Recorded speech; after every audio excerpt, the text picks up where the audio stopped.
Now, see, the churches most of us have known, the churches that we've grown up with, and assuming you grew up in church, probably were pretty pastoral. Most churches today follow a pastoral model of church, and it was really developed by the Catholic Church back in the Dark Ages. In a pastoral church, all ministry is performed by one overworked, exhausted, generic minister. The members of the church are taught to depend on him for their spiritual life. The congregation is made up of laymen. That's not a biblical term, but it means those without training or knowledge. God never wanted a church full of people who had no training and knowledge. But the laymen come to church, they tithe, they try to live good lives, but they're not expected to minister. They're not taught to minister. In the pastoral church, most Christians are never built to maturity and equipped to minister effectively. They don't learn how to heal the sick. They don't learn how to give prophetic words. They don't learn how to win the lost and teach and encourage and drive out demons. And the result is the church does not reach the world. It barely sustains itself. Now, the pastoral model is what I call an old wineskin, and it cannot hold the life that God is getting ready to pour out. Jesus said, no one pours new wine into old wineskins. If he does, the new wine will burst the skins, the wine will run out, and the wineskins will be ruined. No, new wine must be poured into new wineskins. See, the glory of God is the new wine, but only a new wineskin can hold it. And the church is the wineskin. See, the church is crying out to God for revival and saying, Lord, send us your new wine. But God is asking, where is the wineskin to hold it? God longs to pour the new wine, but he needs a wineskin that can hold it. And he's given us the job of making that wineskin.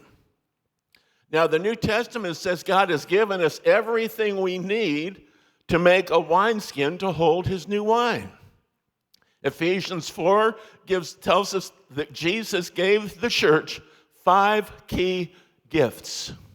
They are apostles, prophets, evangelists, pastors, and teachers. And these gifts were given to equip God's people, to equip the saints for the work of ministry.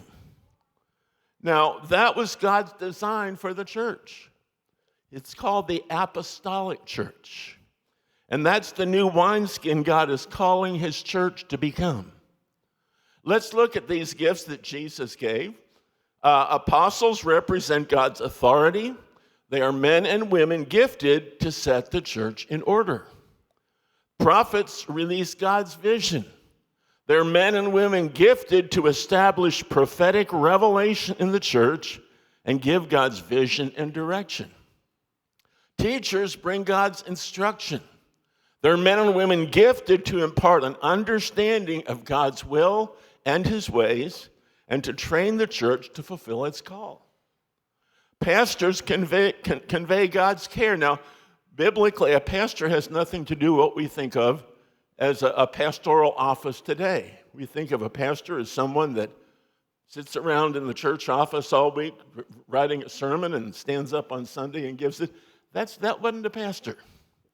Pastors were men and women gifted to comfort, nurture, and protect the flock and establish new believers. And then evangelists manifest God's power. They're men and women gifted to save the lost, and they often do it through a ministry of signs and miracles. And see, that was God's plan for church ministry.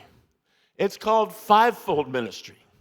5 different gifts that share one common purpose: to equip the saints to do the work of ministry.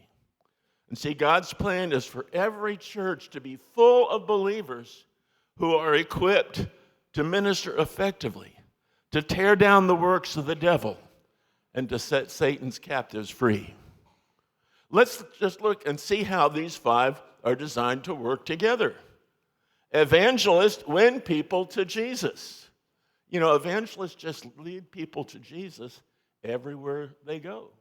If you watch Jesus Revolution and seen Lonnie Frisbee, that was an evangelist. But you know, when people get saved, they're like little babies. The Bible calls them baby Christians, and they need someone to take care of them.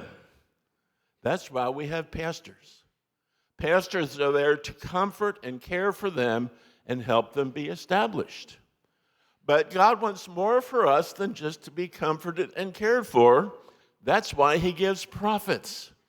Prophets give people vision for what God wants in their lives.